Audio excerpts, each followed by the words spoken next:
شیر اور خرگوش۔ ایک گھنے جنگل میں ایک شیر رہا کرتا تھا۔ وہ تمام جنگل کا بادشاہ تھا، لیکن وہ بادشاہ جیسے پیش نہیں آتا تھا۔ ہر دن بے رحمی سے جنگل کے جانوروں کو کھا جایا کرتا تھا۔ شیر کے خوف سے جنگل کے جانور چھپ جایا کرتے تھے اور خود اپنی بھوک و پیاس کو مار کر سخت مشکلات سے دوچار ہونے لگے تھے۔ اس طرح کچھ دن بعد جنگل کے تمام جانور ایک مقام پر جمع ہوئے اور شیر کے شر سے محفوظ رہنے کے لیے سب مل کر رائے مشورہ کرنے لگے۔ سب نے اپنی اپنی بات رکھی اور آخر میں ایک گیدڑ نے کہا، میرا خیال ہے کہ ہم روز شیر کے ہاتھوں مرنے کے بجائے ہم خود ایک بار شیر کے پاس چلے جائیں۔ اس طرح روزانہ شیر کسی ایک کو کھا لے گا اور ہم سب اپنی اپنی باری سے چلے جائیں گے اور بلا خوف و ڈر سکون سے زندگی گزاریں گے۔ گیدڑ کے مشورے پہ تمام جانور رضامند ہو گئے۔ ایک بندر نے کہا، ٹھیک ہے، تمہاری بات بالکل درست ہے۔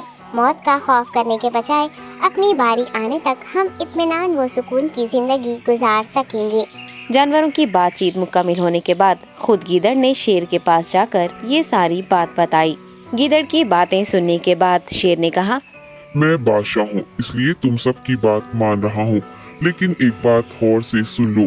اگر کسی دن مجھے جانور ملنے میں تاخیر ہو جائے تو میں خاموش نہیں بیٹھوں گا اور دوبارہ تم سب پر حملہ کرنا شروع کروں گا۔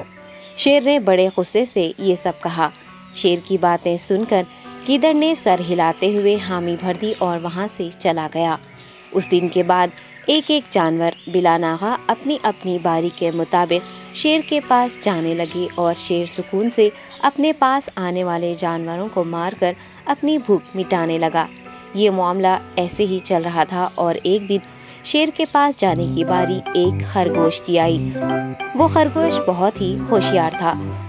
اسے شیر کے پاس جانا منظور نہیں تھا اور اس نے اپنے ساتھی جانوروں کو بے رحمی سے مارنے والے شیر کو سبق سکھانے کی ٹھان لی اور ایک اچھی تدبیر نکال کر آہستہ آہستہ شیر کی گفا کے پاس پہنچ گیا۔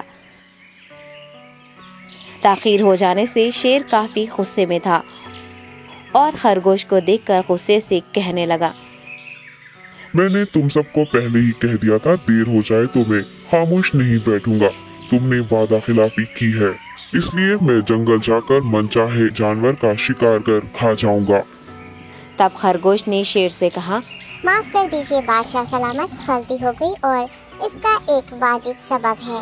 اطمینان رکھیے، میں بیان کرتا ہوں، آپ سنیے اور اس کے بعد آپ آرام سے مجھے مار کر کھا لیں۔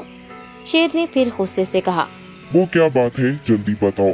خرگوش نے کہا، بادشاہ سلامت، میں آپ کے پاس آ رہا تھا اور راستے میں مجھے ایک شیر مل گیا اور مجھے مارنے کے لیے آگے بڑھنے لگا۔ میں نے آپ کی بہادری کی بات اس شیر کے سامنے رکھی، لیکن وہ شیر آپ کے بارے میں بہت برا بھلا کہنے لگا۔ یہ سن کر میں نے غصے سے کہا، تم ہمارے جنگل کے نہیں ہو، ہمارے بادشاہ کے بارے میں ایسی باتیں مت کہو۔ یہ سن کر وہ شیر مجھ پر حملہ کرنے کے لیے تیار ہو گیا۔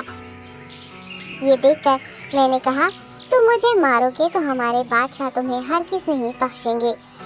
تب اس شیر نے کہا، تمہارا بادشاہ میرا کیا کر لے گا؟